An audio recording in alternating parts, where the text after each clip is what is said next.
How to make money as an artist, the complete roadmap.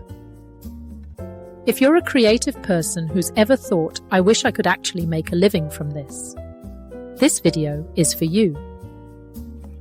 I'm going to walk you through the 5-phase framework I built for illustrators and artists who want to turn their creative skills into real sustainable income.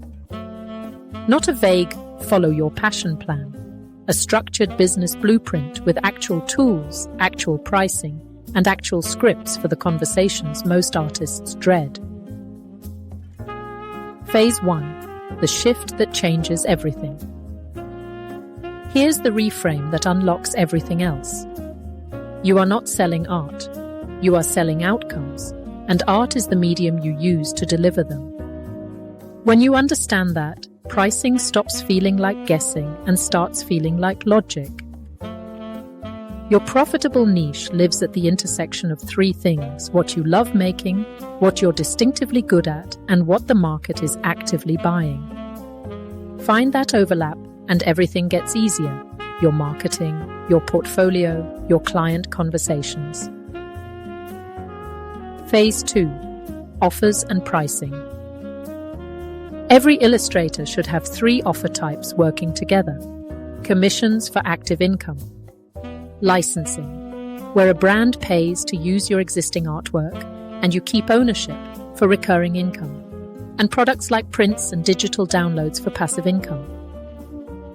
For pricing, stop charging based on hours. Start asking what the outcome is worth to the client. That's value-based pricing, and it works across all 3 offer types.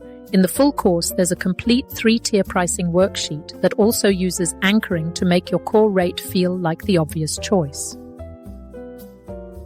Phase 3.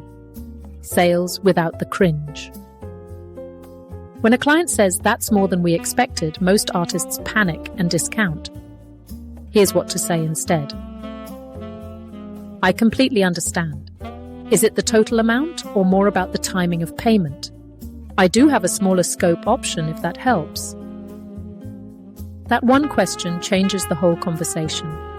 In the full course, there are 5 complete client scripts: inquiry, pricing, objections, scope creep, and follow-ups, all ready to adapt into your own voice. Phase 4. Marketing for people who hate marketing. One finished illustration can generate 15 to 20 pieces of content. The final reveal, a process video, a before and after, the story behind it, a detail crop, a product mock-up, an educational post, a Pinterest reformat, a reshare 3 months later to a new audience. 2 illustrations a month gives you 30 to 40 pieces of content, planned, batched, done. The full course includes a complete content repurposing grid and warm outreach email templates for pitching directly to brands and art directors. Phase 5. Building something that lasts. 3 things. Protect your creative time with a structured weekly rhythm. Know your numbers: income, expenses, outstanding invoices, monthly goal. And raise your rates regularly. The 5 signals that tell you it's time include being consistently booked out, your portfolio improving since you last set your prices, and feeling quiet resentment toward your work. That last one is your sign the price-to-effort ratio is off. The full course, Monetize Your Art, the complete roadmap for illustrators and artists, is on Skillshare now. 20 lessons, 10 downloadable templates, 5 projects, and a companion workbook. You'll leave with a complete business blueprint, artist one-pager, offer sheet sales script kit, 30-day marketing calendar, and 90-day launch plan. Link in the description. Search Monetize Your Art on Skillshare. See you in the full course.